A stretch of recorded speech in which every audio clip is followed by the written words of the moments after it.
What's up, everybody, and welcome back to All Things Creepy. I'm your host, Micah James, and this week we are talking about all 31 movies that I watched during the month of October. This is something that I typically try to do every single year, but because I'm talking about 31 different films, I am going to do my best to keep this as spoil free as possible.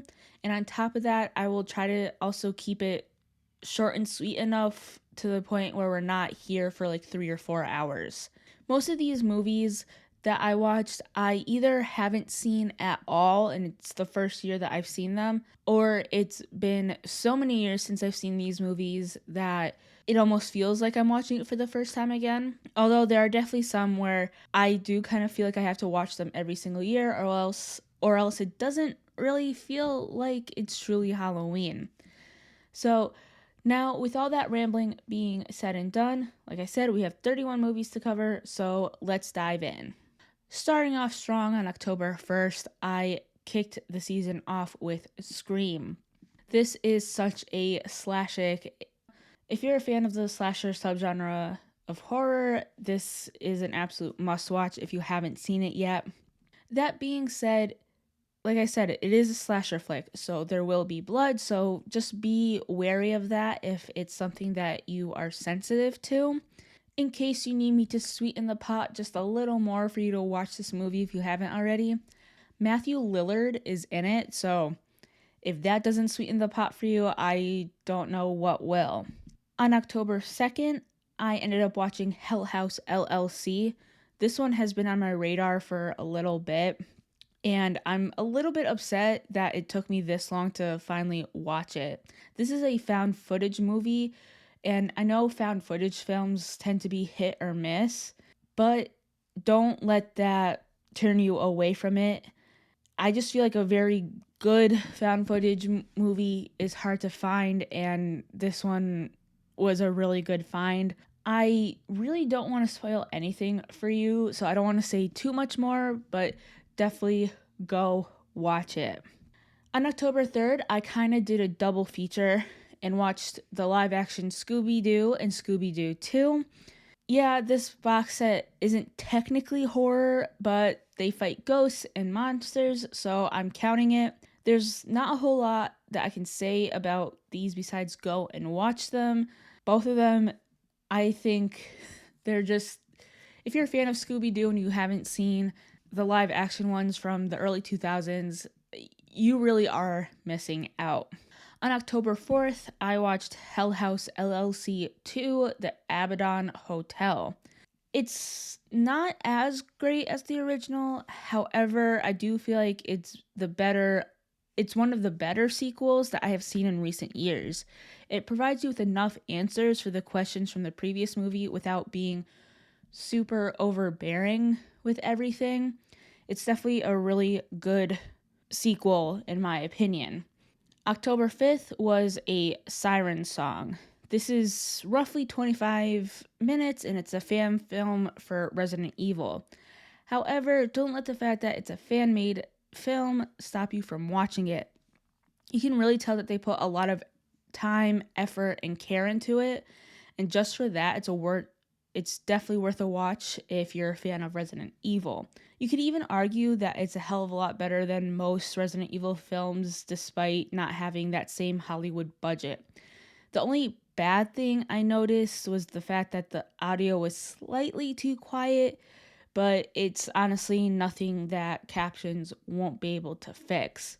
It really is honestly one of the better Resident Evil films that I watched in a while. October 6th, I watched Hell House LLC 3 Lake of Fire. Until this year, I hadn't watched any of the Hell House movies, so when I eventually found out that there were 3 in total up until this point, I decided to watch all 3, and I kind of have to say I was a little underwhelmed with this one. Of the trilogy, I feel like this is the one that people could potentially just skip entirely. Not to say that it was bad, but when you look at the other 2, it almost feels like it doesn't belong. Almost like you could take that story, give it another name, and it could be its own standalone story. And it also just didn't feel like it added anything from the overall storyline. So if you do decide to watch these movies, don't feel like you have to watch this one. As a side note, I know that a fourth one was just released, at least from recording this episode. So I might watch that one and kind of give you an overall review of all four of them. Although if I do that, that will not be spoiler free. So if y'all are interested in something like that, hell, I might even just do it on my own. I will do it. October 7th was Werewolf of Fever Swamp. It's honestly been years since I've seen or read this one, and I really wasn't disappointed. It's a Goosebumps classic. So, of course, there's going to be some of that Goosebumps cheese to it, but I really think that's what makes it great. In fact, I think I feel confident in recommending any of the Goosebumps specials. You know what? Maybe scratch that, just the entirety of the series, both the books and the TV show and specials. I'll even recommend the new series that was released this year with Justin Long. That one was also pretty good too. So just really anything Goosebumps related.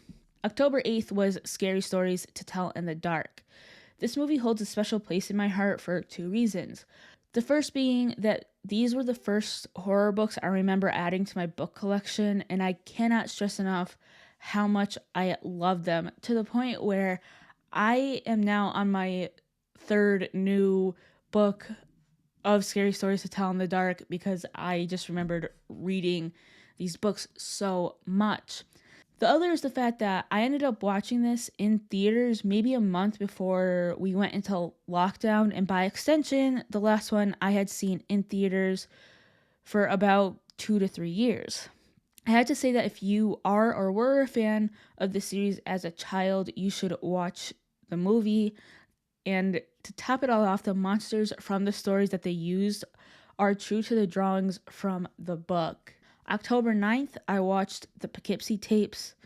This is another kind of found footage film. It's kind of mixed found footage with fictional documentary, and it's about this serial killer.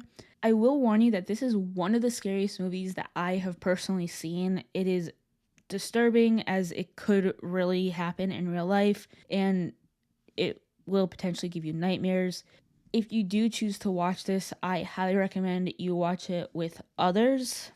It's definitely one of those movies where you might like it to the extent of like, oh, it's like very well done, but then you might not want to watch it again just because of how disturbing it could be, but I still recommend watching it. October 10th, I watched Scary Godmother. All right, so for this one, it's a kids movie, but it's a classic Halloween movie nonetheless. For me, it definitely has that nostalgia factor to it. So if you didn't grow up during this time of Cartoon Network, I don't know how much you'll like it, but it's definitely good if you need a break from actual scary movies and or if you have kids of your own. October 11th, I ended up watching The Wolfman from 1941. I will say it's hard to deny that this movie is a classic. Much like many horror movies from the earlier period of filmmaking, it did pave the way for other werewolf movies. That being said, there were definitely things in The Wolfman that aged super poorly. So if you do decide to watch it, just be wary of that. October 12th, I watched Train to Busan. It has been a few years since I've seen this movie, but I just really wanted to revisit it. It's a zombie movie, but it's 100% a modern classic. Even if you're not the biggest fan of zombie flicks, this movie is well worth the watch. When I tell you that you won't be disappointed, well, I promise you won't be disappointed. It's definitely a different take on zombie movies, and it's just really good. I just please do yourself the favor and watch it if you haven't already. On October 13th, that fell on a Friday, so of course I had to watch a Friday the 13th movie. And this time around, I watched Friday the 13th, Part 8, Jason Takes Manhattan. Usually when a franchise goes on for a while, it's a hit or miss with every single one past the first 1 to 3 of them, Besides part 8, I haven't seen any past part 2, so I can't say if they're all misses. But like I said, this one really is. Besides the fact that they didn't get to Manhattan until the last 40 minutes of the movie, I literally cannot tell you a whole lot about it. On October 14th and 15th, I'll just combine both of these. I watched All Hallows Eve and Terrifier. All Hallows Eve is where Art the Clown got his start. It wasn't the creepiest movie I've seen, but for being kind of like a gore flick, it was actually pretty spooky, and it was definitely very well done. Terrifier is the one that I feel like made Art the Clown well known. While I did enjoy it to an extent, it also kind of felt like it was gory for gore's sake. So if you are sensitive to gore, tread lightly. But if you still want to see something with Art the Clown, I would definitely recommend starting with All Hallows Eve. On October 16th, I went to the theaters and saw The Exorcist Believer. This is absolutely not the worst Exorcist sequel I've personally seen. In fact, I would even argue it could be the best of the sequels. However, don't misunderstand me. It will never beat the original. It's just solely not the worst of the sequels. There were definitely a few parts that got me, but I just feel like it could have been even just 2 minutes shorter. October 17th, I watched As Above, So Below. This is yet another one I wanted to revisit, mostly because it did scare me the first time I saw it. That being said, it's not as scary the second time around. Even as I say that, it doesn't mean that this film is bad by any means, but to get the most enjoyment out of it, once is good enough, or at the very, very least, let more than 2 years go by between each watch. October 18th, I watched Renfield. I can even admit that it's not necessarily the best Dracula story ever. However, it's still great nonetheless. It's yet another one of those movies that if you're not in the mood for scary, but you want something in the spooky realm, this is a great choice. October 19th, I watched Autopsy of Jane Doe. The thing I loved about this film is the whole uncertainty of it all. You get the feeling that Jane Doe is alive, but there's just not enough there to say otherwise. It's unsettling, but in the best way possible, because you're not entirely sure what's going to happen next. It really keeps you on the edge of your seat. October 20th, I watched Monster House. Of course, I had to watch this movie during the month of Halloween. It's a kids' movie, but even then, it's still kind of scary. It for sure sets the mood for this season.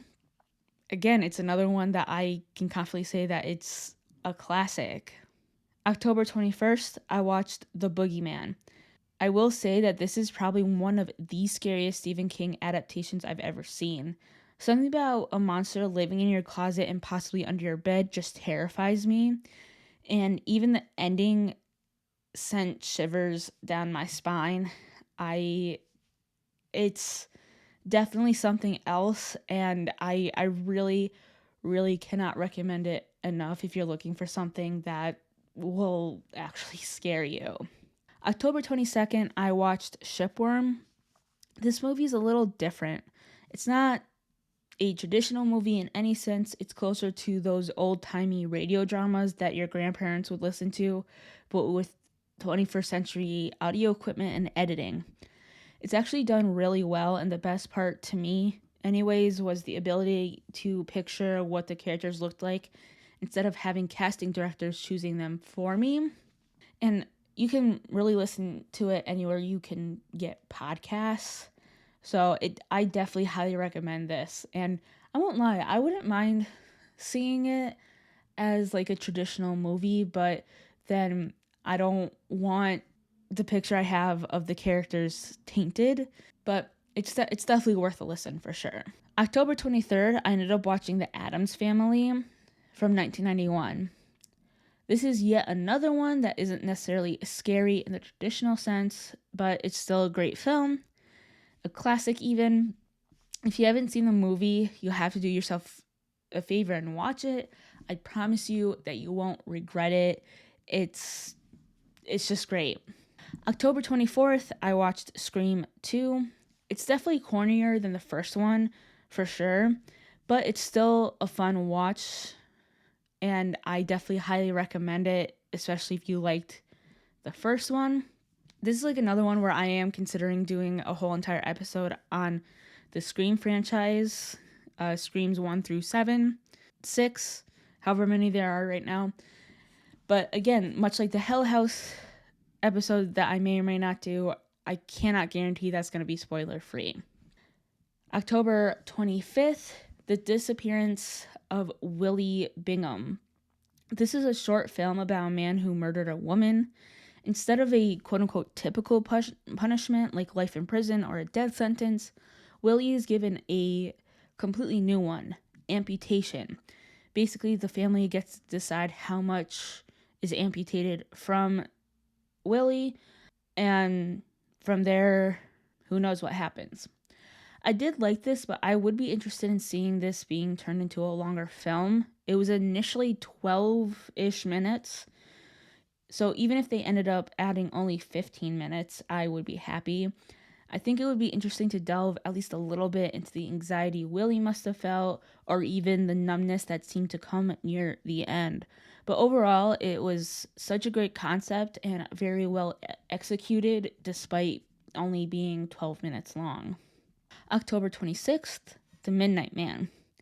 This movie is based on the creepypasta The Midnight Game.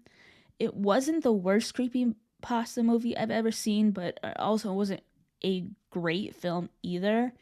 I will say that Robert Englund was the best part of it. If he wasn't in The Midnight Man, it might have tipped into me just not liking it point blank, period.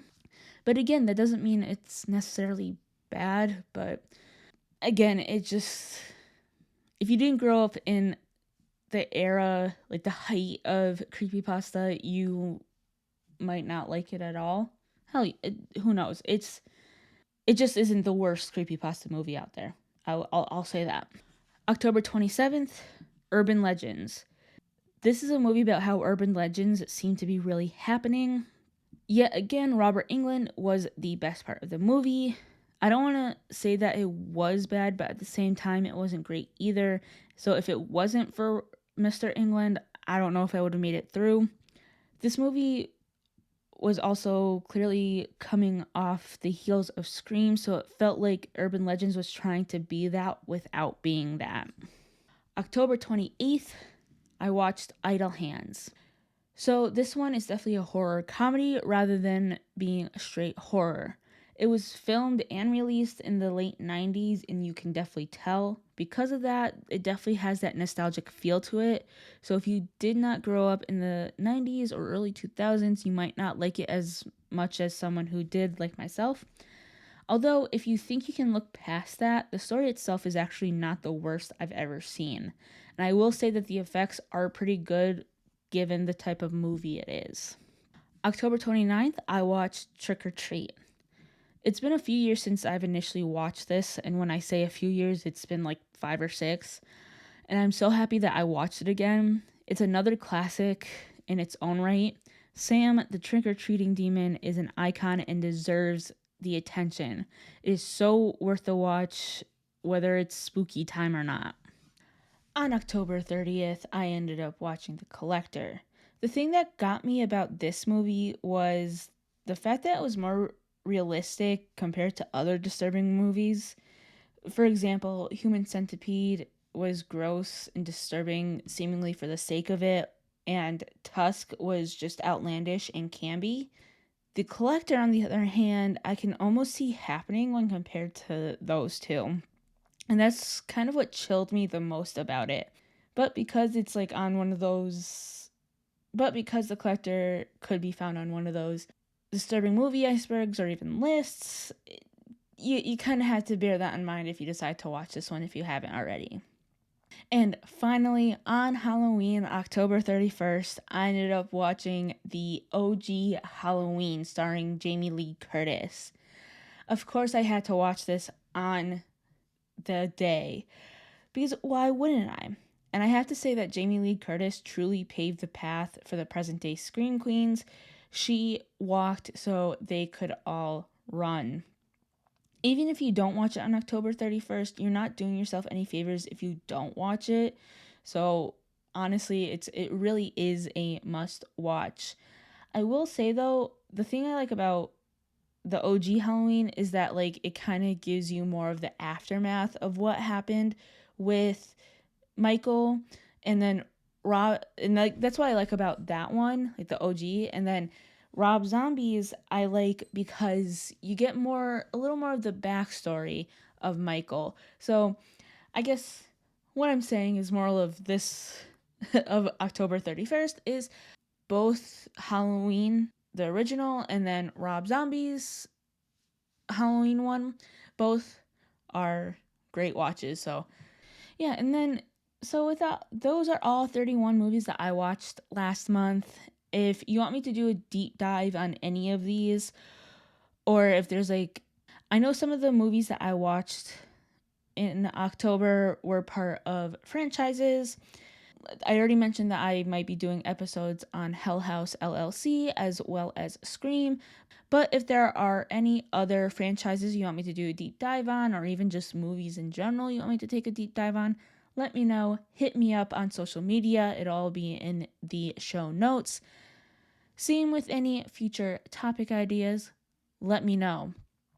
Anyways, I will see you guys next week with another spooky episode.